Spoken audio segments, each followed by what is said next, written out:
Thank you, Sir Rock. Okay, so welcome into Meow and Me. Meow means make each one wanted, as you heard on the amazing theme song that Emoji J put together for me. He is my admin. Beard Raider also can connect you to my show as well. Either one can bring you to me somewhere, some shape, some form, if you want to be a special guest here on the platform. Now, this show, like a lot of the featured shows on Meet Me, is about something specific. My show specifically is about pets, pet ownership, pets in the news. Now, Cats Roar does pets in the news at the very end, and you're not going to want to miss that. It's at 9:45. We start with a little pet trivia. We have a little intro done by Emoji J, the pet trivia that we do. Then we have my special guest and their pet on. Or you could say they are the special guest, and then the streamer or the person gets to show off who they are, as well. So it's like a 2-for-1, if you will, a 2-for-1. And yes, I did get my nails done today. Enjoy the little beach scene here on my nails for some of you who are not in beach scene territory, but welcome in anyways. All right, so we do get thank you, Fred. And it is good to see everybody, as well. Now, today we're doing reptile trivia. Now, I know you're like, that has nothing to do with cats, Kitty. I understand that. But I love cats, and I do have 2 rescue cats of my own, Chuck Norris and Binka, and they are 10 years old and 6 years old. Yeah. Well, Binka's going to be 7 soon. So that is like essentially why I'm called Kitty Commander, because I have 2 amazing pets of my own that are rescue pets. Thank you for all the gifts. Scott, thank you. Thank you. Hello, MC. I see you. Is that a new account? Anyways, whatever it is, thank you. Please make sure also you come up here and favorite these gifters and these bubbles. They are giving their money to me for unknown reasons, but I appreciate it, and thank you so much. So make sure you hit them with the favorite. Favorites are free here on the Meet Me platform, and the way you do that is by clicking on their name and hitting the favorite button. Welcome in, Allie. Woo! Allie was my special guest last week, and she's an incredible dog trainer who offers dog training courses online. So if you've got problems with your pet, there she is. Hit her up. Okay. Anyways, moving on. Pet trivia. Here we go. What do you know about the reptiles? Why do chameleons change color? Do you have a chameleon maybe? But why do they change colors? Is it to hide from predators? Like not like your ex-boyfriend? Is it to regulate body temperature? Is it to communicate to other chameleons? Like they're turning red for fun. Like, hey, I'm into you. They turn red. Or is it all of the above? What do you think the answer is here? To hide from predators, is that the answer? No, that's not the only answer. Is it all of the above? It is. Hi, Mew Mew. Hi, Sassy. Contrary to popular belief, a chameleon changing its skin color doesn't necessarily mean the animal is trying to camouflage itself. Okay. More often, this remarkable ability is used as a way of controlling body temperature, more so, lightening its skin to reflect light and cooling down by darkening its skin to absorb the light. And they also do change colors to signal to potential other mates in the chameleon kingdom.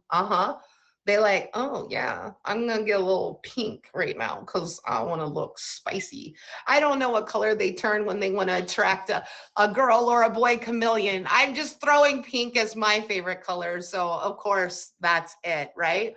So that's the way it goes. Sissy's trying to battle me. I don't know why. I should turn my battles off. We cannot be battling people during the featured content. All right, let's find out. How long can a crocodile, yeah, like in Peter Pan, how long can a crocodile go without eating? Okay, is it a week? Is it a month? Is it a year, or is it a day? One day. They're very big eaters, these crocodiles. What do you think it is? A week, a year, man. Okay, so let's start a week. It's not a week. Is it a month? It's not a month. Is it a year? All of you who said year, you are correct. Crocodiles have a very slow metabolism. They're clearly on Ozempic, which allows them to survive long periods without food. In fact, larger crocodiles can go for over a year without eating a single meal. Yeah, 1 year. I mean, some of you can't go more than 2 hours without eating. So think of the answers to this. This is incredible, you know? Hi. Welcome in, everybody. If you're coming in, it's good to see you. Please make sure you favorite each other in the comments. Which reptile? Oh, wait, hold on. Let's go here. What is the fastest striking venomous snake? Like, they like to bite and they're fast at it, and they're poisonous too. Is it a rattlesnake? Is it the king cobra? Is it the black mamba? Is it the death adder? Hi, Kippy.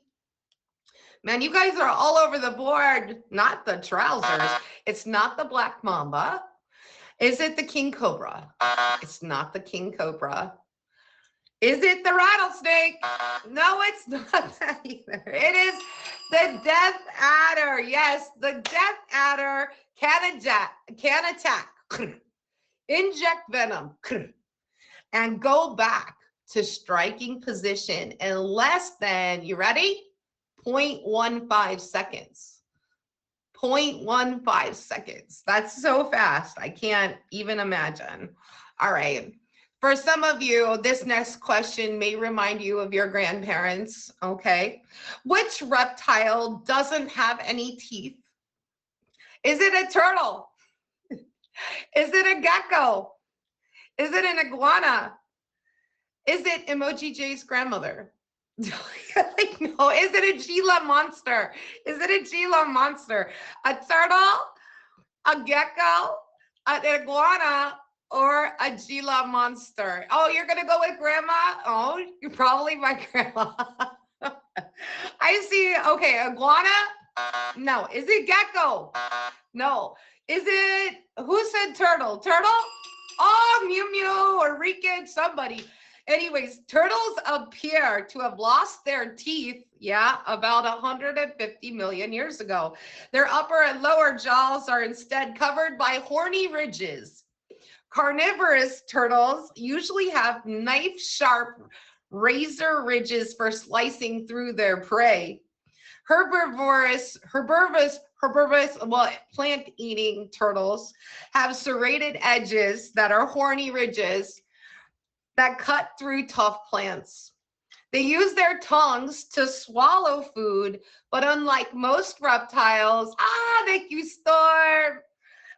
Most reptiles, they cannot stick their tongues out to catch food. Yeah, that is the thing on, which reptile doesn't have any. All right, what about you people? What do you know about sticky saliva? And I don't mean you in the morning when you're having your smoker's cough. Which reptile has super sticky saliva? Thank you, Storm. Is it a bearded dragon? Is it the chameleon? Is it the Gila monster? Or is it the gecko? Which one has the most super sticky saliva ever? Hatua. Who has the best spit? Anyone. Thank you, Columbia. Thank you, Storm. What do you think? I saw somebody write bearded dragon. It's not. Is it the Gila monster? It is not. All right, that gives you chameleon or gecko.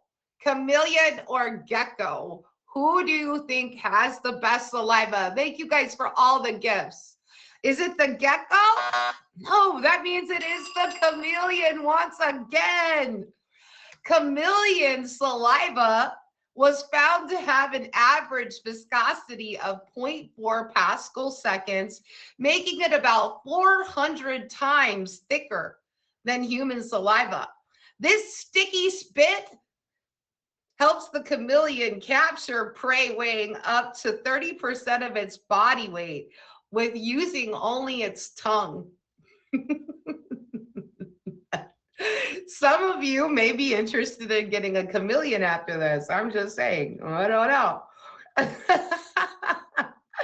Thank you, Storm. Thank you, guys. MC, you're out? Okay. What is the largest species of crocodile, everybody? Is it the saltwater crocodile? Is it the Nile crocodile? Is it the New Guinea crocodile? Or is it the American crocodile? What is the largest species of crocodile? I see a lot of people saying it's American. Let's find out if American take it home. No. American crocodiles do not get to take the largest species of crocodile home. Is it the Nile? It is not the Nile either. Will it be the New Guinea? What about the saltwater crocodile? Let's go with saltwater. And you are right. The largest living reptile and most aggressive of all the crocodiles is the saltwater crocodile, you guys. Thank you, Storm. Thank you, Danny. It lives in saltwater habitats and brackish wetlands in Southeast Asia and Northern Australia. It is an opportunistic, hyper-carnivorous apex predator. Yeah, that means they like to get crap done, right? They like to get crap done. They like to go for it. It ambushes its prey, then it drowns it, and then it swallows it whole. Gobble. It gobbles up the whole freaking animal. Males can grow up to lengths of 6.3 meters, which is 21 feet. They can get up to 21 feet long, these saltwater crocodiles, and they can weigh more than your grandma, more than your ex-girlfriend, more than your sister or me. They can weigh up to 2,900 pounds. Oh my God, 2,900 pounds. Watch out. When they come for you, they are going to come for you. Okay, be careful of these crocodiles. All right, they will get you, not your ex. Which of these animals which of these following animals is not a reptile, you guys? Which is not a reptile? Is it the snake? Is it the crocodile? Is it the turtle? Or is it the frog?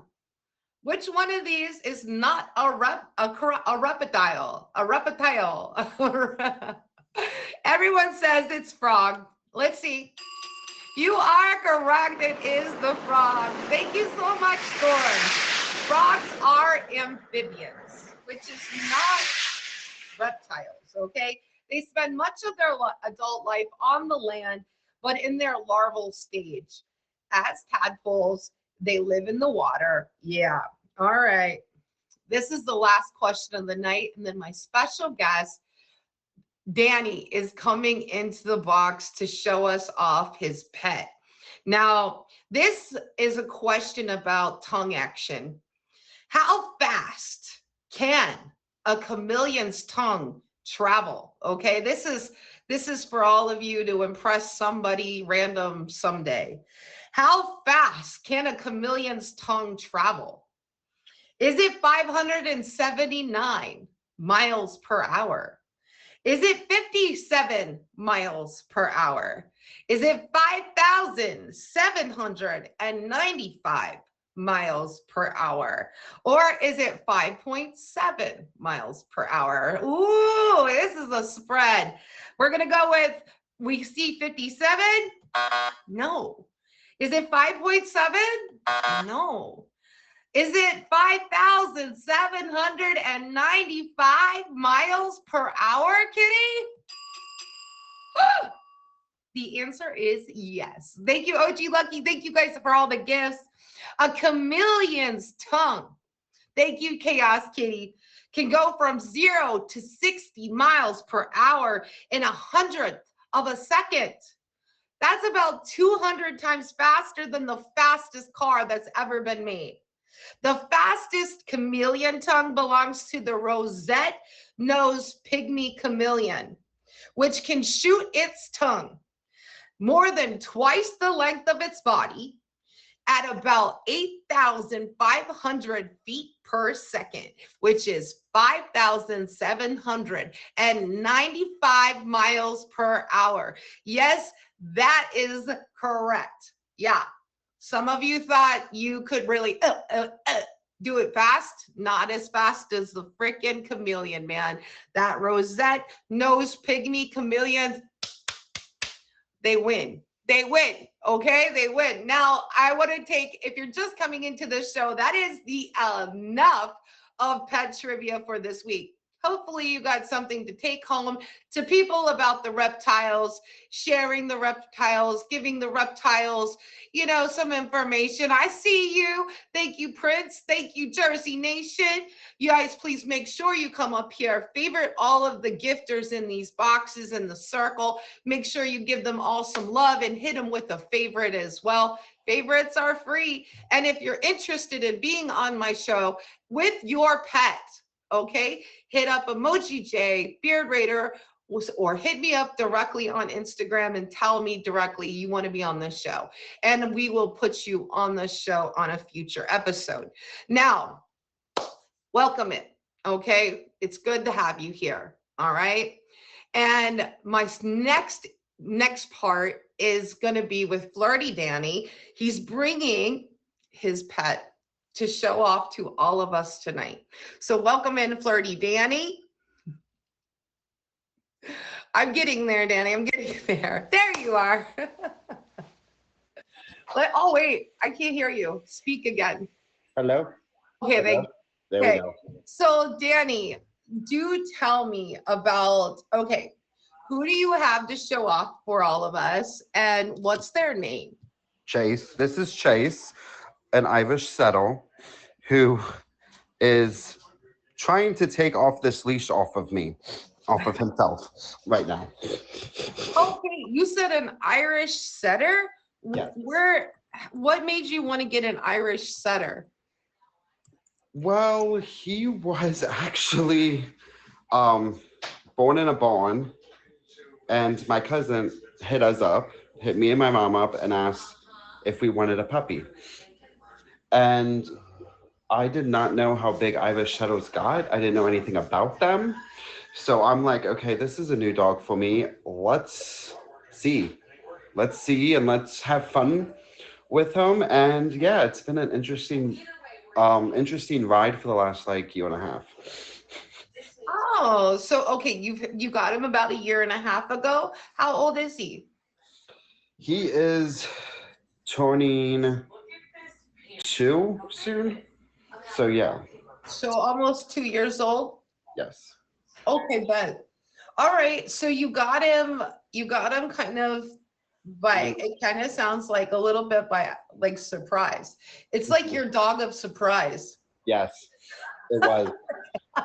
I don't know if any of you watched The Witcher, but it's like the child of surprise, only it's the dog of surprise. Thank you, Storm Chaser. Yes, my dog of surprise. Is your name Chase? Now, yes. How big is he now? He looks big. He is about, I don't know how length he is, but he's about 106 pounds. Oh, he's big. Yeah, so what do you feed him, Danny? Does he get what do you feed a dog that big? Farmer's dog, actually. That's what's up. He eats about twice a day. He eats in the morning and at night, and he's actually very smart with his food. He will actually make the food sometimes last from one meal to the next. So he'll nibble on it all day. And then by the time the next meal is, when he knows the meal's coming around 3 o'clock in the afternoon, around 2:30, you'll see him go over to his bowl and eat the rest of it. And then at 3 o'clock, he gets more food. And he'll nibble on that most of the night until breakfast. I mean, that sounds pretty intelligent to me. They know what they're doing, I think I forgot to turn the gift sounds off. Hold on just a second. Thank you, sophisticated. Um, so his type of dog is actually supposed to be used for hunting. Okay, what did they hunt? Do you already know that? Ducks, birds, anything in the sky. He can actually see a bird or a duck when it flies over the house, and he'll just look up at the sky and he'll just start barking. Okay, so have you ever taken him out hunting? We we wanted to, and that's my stepdad wanted to try that when we first got him, but now he turned into a pet. Oh, Like a okay. So spoiled you're like, no, we're not gonna use him as a hunting dog. spoiled rotten. We love him. He's very good in the house. Well, he tries to be good in the house. So Okay, so he's gonna stay as your cuddle buddy, it sounds like. yes. Yeah. Does he like to cuddle, or are you just like forcing him into being a cuddle buddy? Oh, he'll lay on the bed. He's taken up my whole bed actually at one point. He How is big is your bed, first off? I have a single bed, Okay. single full size. And then he'll try to sleep because he's very good with my clients actually. So he'll sleep actually with my clients on the bed too. And he'll take up the whole bed there too. He just spreads out and he'll stretch out and make himself longer than when he appeals and fall asleep. So he like, okay, so just so people understand your clients, like, do you want to put some like kind of clarification on that? You don't have to go into it in detail, just so they understand what you're talking about. Yes, so I work with kids and adults with disabilities, intellectual disabilities, and also work with hospice. Yeah. And I he's just wanted people to not be like, what kind of clients is Flirty Danny talking about with his dog, yeah, because I mean, not everybody understands, yeah, when you say clients, it means that you're specifically speaking on people with disabilities and who are in hospice. So yeah. How have you found your Irish setter to train them? Is it difficult to train an Irish setter? What are some of the tactics that you're using oh, to get him to behave? so right now there was a guy down the street that has given me and my mom ideas, and we're working on them together. And pretty much he acts like a free spirit. So I took some of my time that I normally spend on live. I cut that time down now, and I'll spend it with him. And we'll like walk the yard in the fence with his leash on, so he gets used to being on a leash now. We'll take him on little walks throughout the neighborhood. I'll take him on walks here at this house, and we just kind of just trying to teach him right now how to be in the collar, and he's actually doing very good. It's when you take the collar off and the leash off, he's like, "I'm free," and then you just see him do the zoomies. Which, I mean, that makes sense for sure, for sure. If you're just coming into Meow Me, welcome in. Meow means make each one, and this is Flirty Danny. Chase is our special guest. That is Flirty Danish's. I must be hungry. Flirty Danny's uh, pet dog. And he is an Irish setter. Okay, that's a mouthful. Please make sure you favorite each other and the generous gifters, as well as my special guests. So, Danny, let's check out your Irish setter for a second. Chase. Okay. There he is. Yeah. Isn't he adorable, you guys? Hi, Anomaly. He is. Now, you said you do work with him with people with disabilities and in hospice care, Danny. Yes. Like, how do you find that they react to having a big, lovable dog like Chase nearby? So at first with our main one, Jesse, he was very okay, so now he's bathing himself. Uh, tell me when you're done. Um he works very good with them. At first with the one client, Jesse, He was a little skittish at first, but as soon as we brought him around more, um, he started just being Chase's goofy self, and before you knew it, he was just getting used to everything, and the clients just started falling in love with him too. So he's a I very love the fact that you got him around a diverse group of people that he can bring love and happiness to as well, though. I mean, not the fact that you can't just take it all for yourself, but that you're also sharing it with others, which honestly probably means a lot to people, giving the fact, now yeah. he is a long-haired dog. Thank you guys for the gifts. He is a long-haired dog. Okay. How long do you spend grooming him, Danny? Because he's long haired. They require a little Yep. bit of work. Yep. Um. So I have a friend. Like when they say the whole thing of it takes a village. With Chase, it literally takes a village. We have someone down the street that gives us ideas. We have a groomer that is one of my close personal friends that does dogs, and she will actually come by. She's actually already. This is how close we are. She'll come into the house actually when I'm not even around or no one's at the house. And she'll take him, and he just lets her take him and takes her out to the car, and he does his thing and sits there and let's be groomed. And I'm just like, you are a really good security dog, Chase. One day,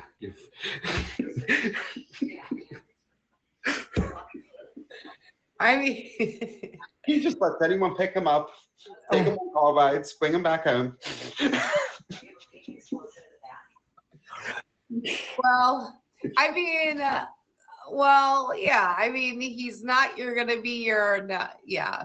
Yeah, he's clearly not going to be a violent. I mean, Irish setters generally are known as being fairly outgoing dog breed, right? Yeah. I think they're like known for being kind of playful and outgoing, and they're a lot of fun. They're supposed to be pretty friendly dogs from my understanding. They all and they also get into mischief. So I was supposed to do something tonight on heel on the site.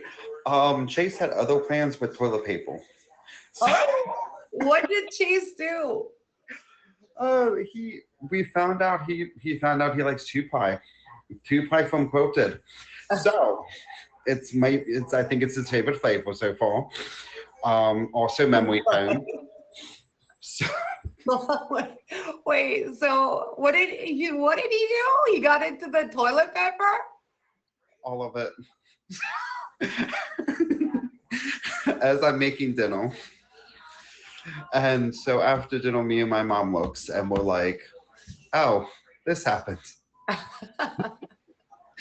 So Do you have any toilet paper left at all, or did he do the whole paw with the real thing? the paw with the thing and then eating it and thinking it was a chew toy. Oh no, he ate it?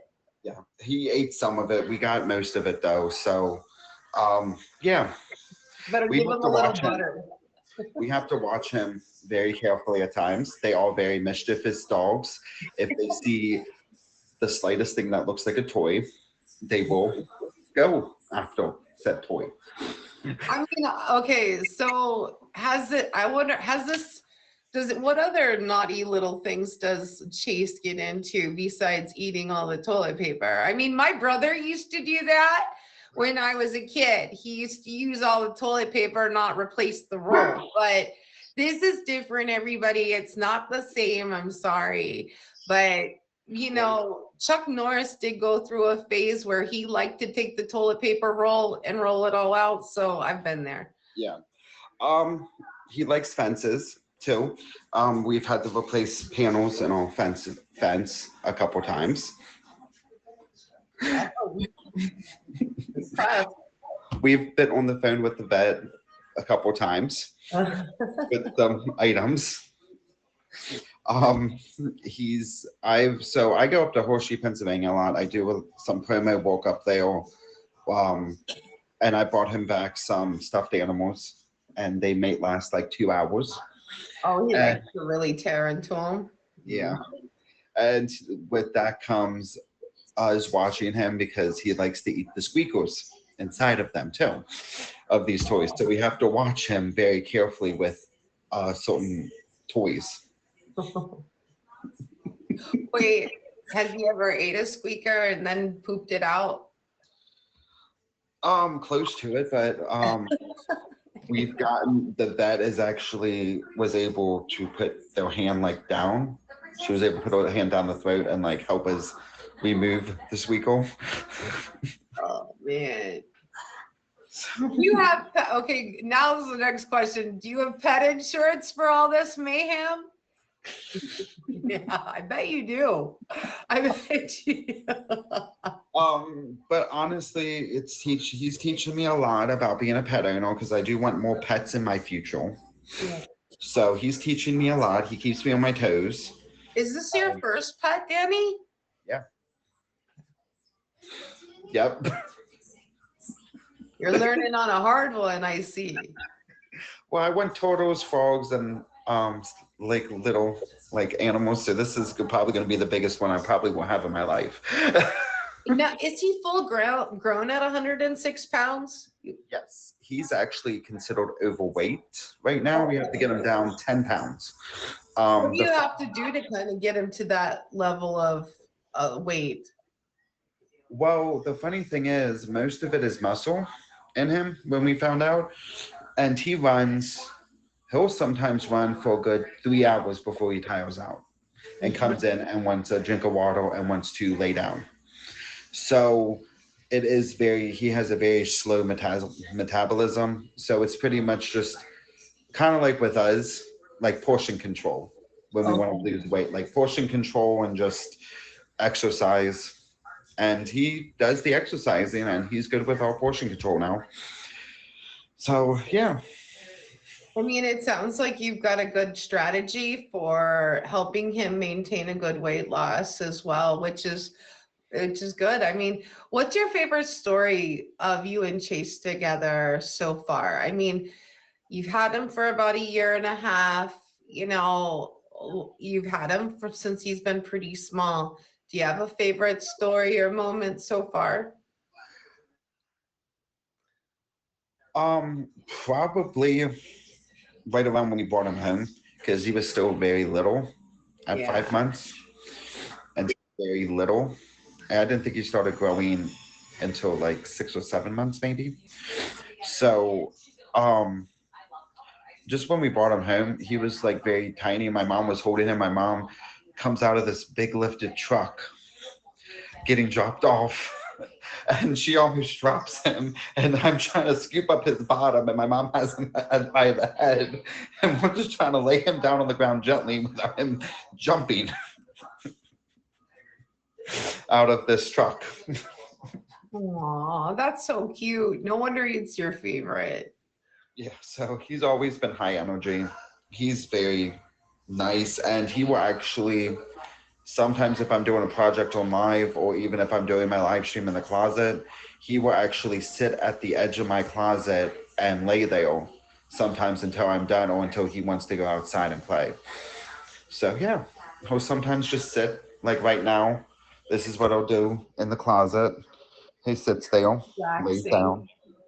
Yeah, that's all. I mean, he looks so, it'd be hard not to like constantly want to snuggle up with a dog that size and that sweet, And Is it also, a lot of work to keep up with, like you said, 3 hours? Like, how do you get, you have a full-time job, Danny, and you are busy, you do some streaming as well here on the platform. How do you mix in taking him for his exercise, and where do you find the balance between dog ownership and all of your other things in life? well, I knew I was going to have to not give up something, but maybe do less time. Okay. And I kind of knew streaming was on the forefront of cut back my streaming so we can get him trained, get him used to like just exercising, being more active. and it's worked so far. There's some mornings where I won't go live at all, and me and him will just go for a walk. There's other mornings where he'll just look at me and he'll be like, "Not today, not today." I put the leash on him, "Not today," and just like, and I'll be like, "Okay, I'll go to my streaming," and then he'll come in and be like, "Okay, I'm waking up. It's good. Let's go."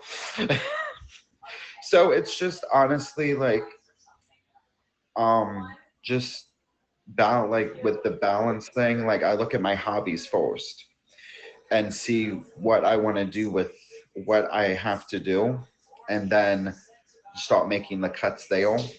Because I can't make the cuts with my full time employment. Imagine me going into into a boss's meeting and being like, "Yeah, I need to take off some time of work every day. Can I have less hours because I need to train my dog?" I mean, in a perfect world, that would be a great excuse, right? Like in a perfect world, we'd all get that. I mean, you know, why not? We do it with people. Why can't you like, hey, but whatever. Maybe that's a little too progressive, right? Well, in our last few minutes together, Danny, I would love for you to talk about when you're streaming and like where people could catch you, like what you've got coming up and things that you've got going on. Okay, so 7/25, July 25th. That's what I meant to say. Um, I am doing with Class Swim a suicide awareness and substance abuse auction.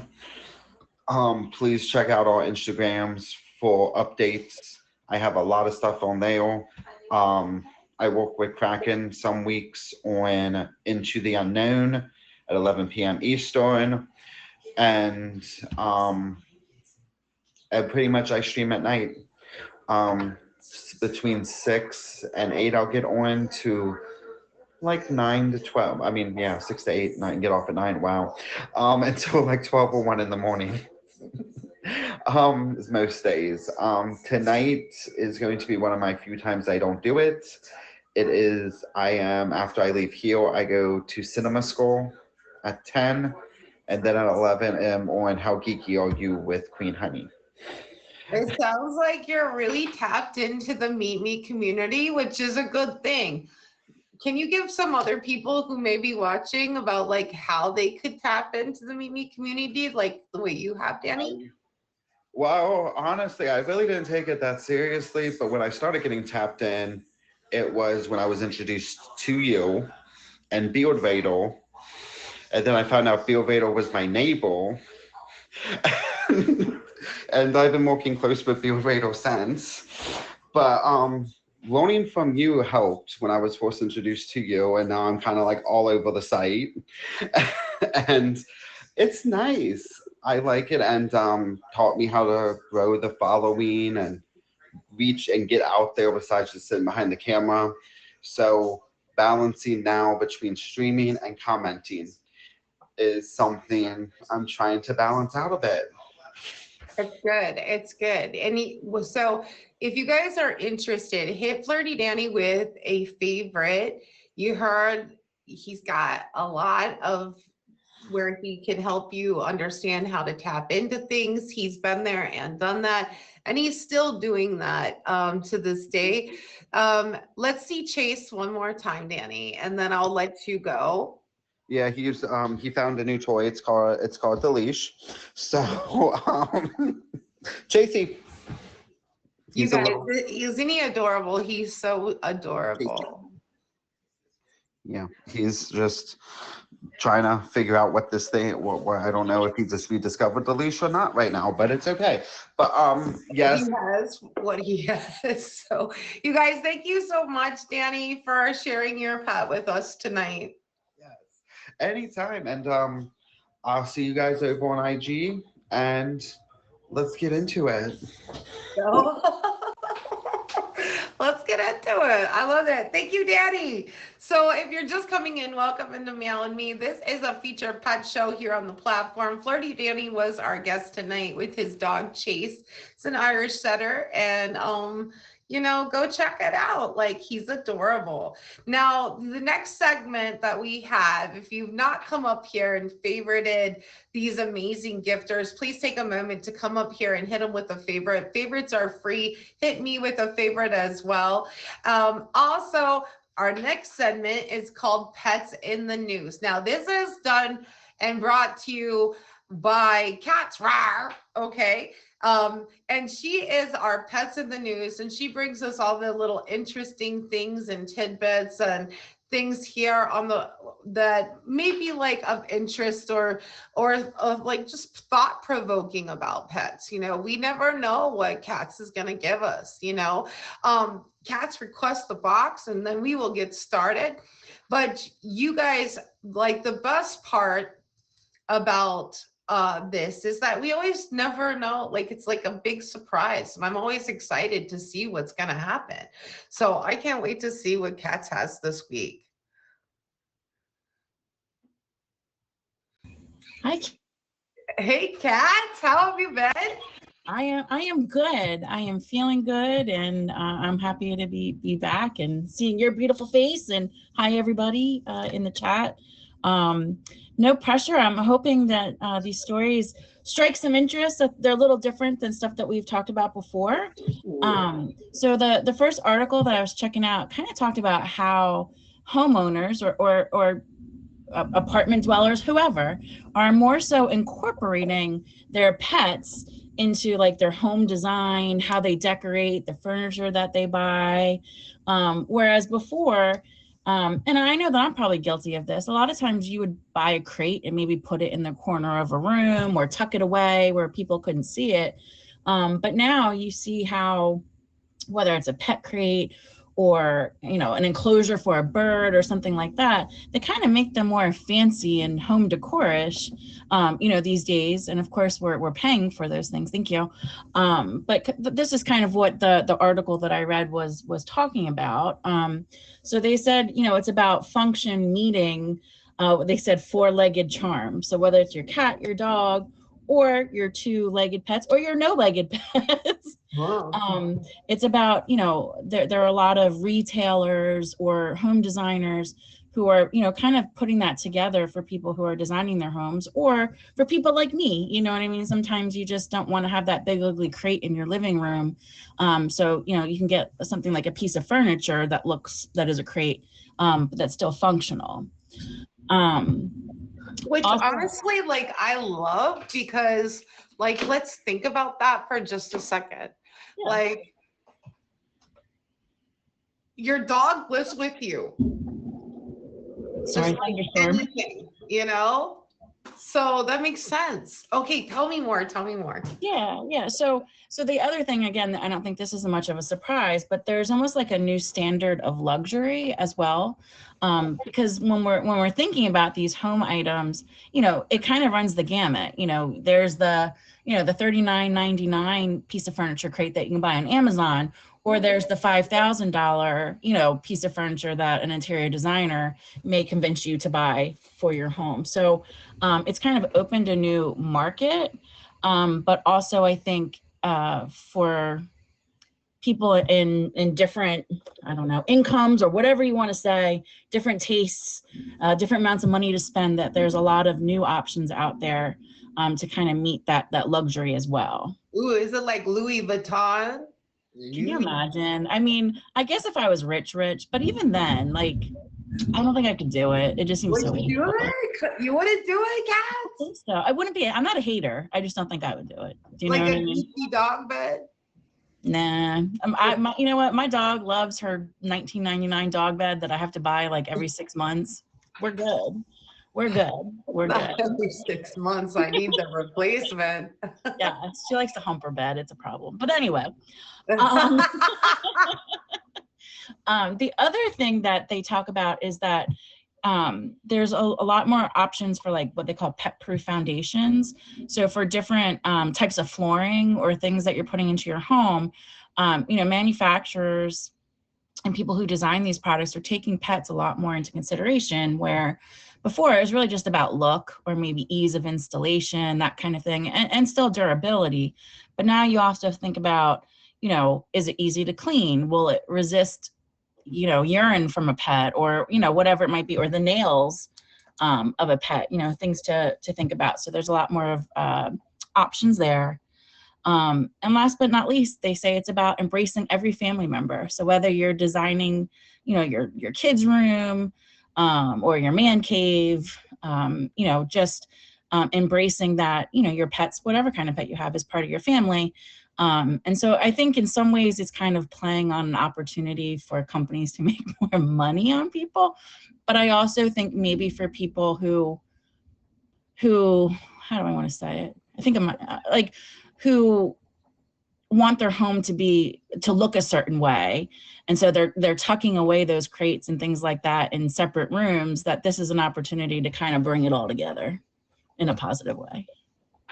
I mean, I can see it, like the floating shelves for cats. I've seen in interior design that like they kind of slid it in there with books and stuff too. But like, I definitely can see it. And I mean, what do you think, cats? Are you like pro? Are you leaning on the pro side of this, or on the like, well, come on? I mean, I think some of it can be, like I said, a way for companies to make money. But I also think on the flip side of that I can say for myself, like I have a picture table that I inherited from my pictures that right now has a big plastic crate under, and it's there. It's cool. Would I rather a fancy dancy one? Maybe. Do I really have space for that? No. But I think just to give people more options, so that way maybe they're not tucking their pets away in a separate room because they don't like the look of it.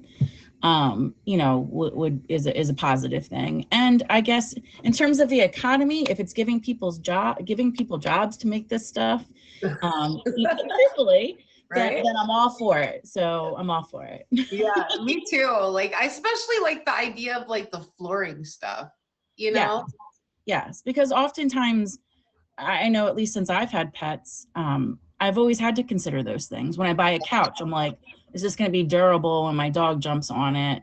Or is it going to, be ruined in a day? So I have to consider those things. I mean, I have a leather couch for that reason, because I have 2 cats and I didn't want to spend hours and hours washing blankets all the time, right? But I mean, that being said, it's a lot of like, but so I could understand maybe you put a bigger investment in a little bit for having something a little more catered to having the pets. Agreed. So, I mean, I'm kind of on the fence too. I guess overall, I'm like you. I'm on the fence. Like, yeah, I think if it's practical, I'm for it. But like I said, I don't need a Louis Vuitton dog bed, and neither does my dog. If I don't get a Louis Vuitton bed to sleep in, either does she. Yeah, fair enough. For real. Yeah, that part. Thank you guys for all the gifts. Welcome in. Yeah. So 4th of July is on Friday, as we know, yes. which can be a very scary holiday for a lot of different pets, and even those animals that are outside, of course. But, one thing that they said is that 4th of July is the most popular holiday in which people lose their pets. Most dogs will break out of their fences if they're outside. They just get so freaked out, or running out the door. But all animals in general, 4th of July is the largest holiday in which pets become lost. So one of the things I found is kind of like an easy way to remember what to do to help provide your pet comfort on 4th of July, or anytime that there's loud sounds or, something going on outside. And it's called the COPE method, COPE. Okay. And the first one, the C, is to contain your pet in a safe and familiar, comfortable area indoors. Okay. So whatever that is for your pet. My last dog, he would like to go in my half bath and lay next to the toilet and just stay there. And so when I knew the fireworks were starting, I'd be like, hey, let's go into the bathroom. And, and he knew what to do. It might be helpful to add a bed in that area, or some toys or chews, just something that will, is a comfortable, safe spot for them. Organize your plan. And what that means is to think about it before the holidays here. So don't wait till the sun goes down on 4th of July to figure out what you're going to do with your pet. For some pets, they even may need to be medicated. So you definitely want to have that conversation with your pet with your vet ahead of time, and your pet. Practice your plan. So, again, once you figure out what your plan is, maybe just practice it, make sure it works, make sure the dog is actually comfortable in that spot, that, if you're giving them medication, make sure you know how to, because, some dogs, they hate to take pills. So you might really want, your cat, your dog, whatever your pet is, to take a certain medication. But if they are not willing participants, you might have to figure out, how am I going to give my pet this medicine? And last but not least, the E, which is exercise, physical and mental, throughout the day. So it's helpful to keep your pet try to tucker them out a little bit. So you might spend a little more playtime with them. So that way, just like any pet, sometimes it's good just that they will be more tired. They will have less energy to focus on what's going on outside and less energy to freak out about it. Doesn't mean that they're not going to freak out, but it can help. So the COPE method, again, is contain your pet in a safe place. The O is organize your plan. P is practice your plan. And E is exercise, physical and mental, because that will help to keep them a little more calm towards the time of whatever the anticipated incident is. So. No, and I just want to once again add, I didn't know that the 4th of July was the #1 holiday that people lose their pets.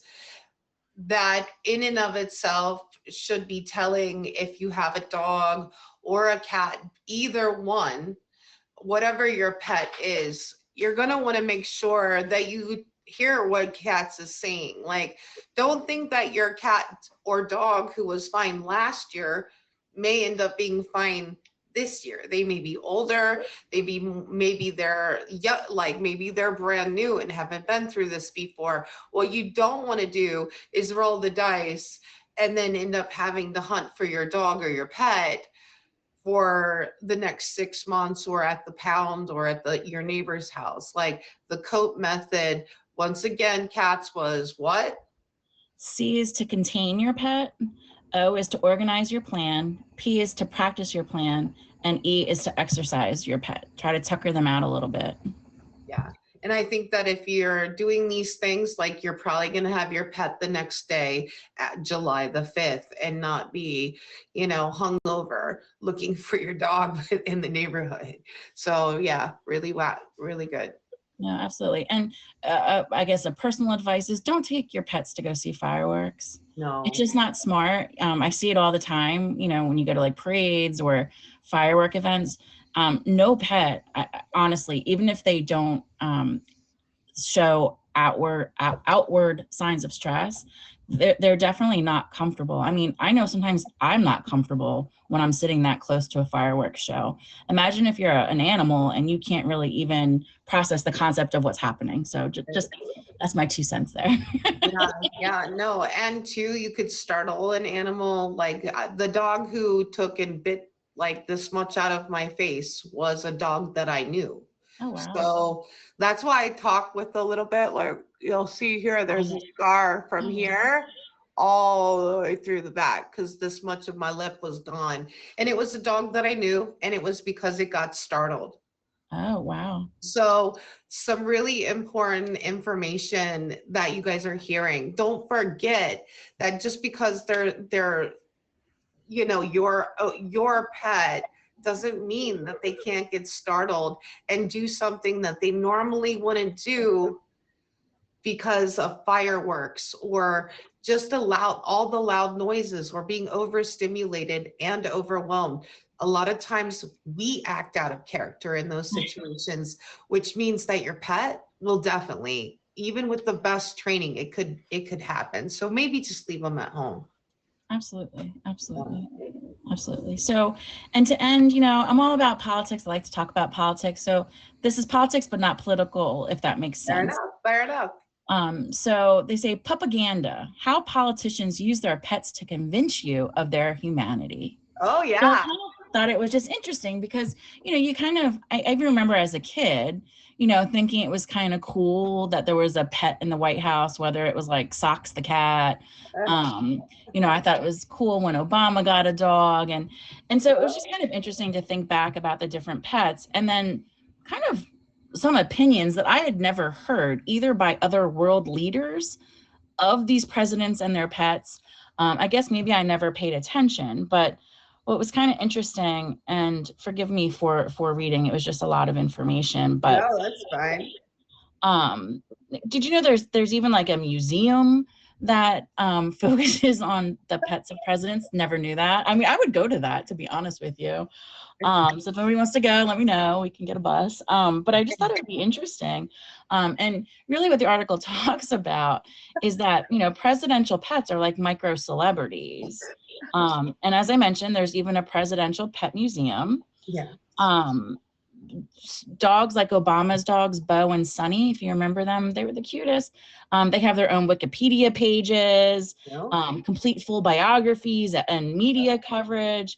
And there's even a section that is in regard to controversies, excuse me. For example, Obama's dog, Bo, was not a rescue dog.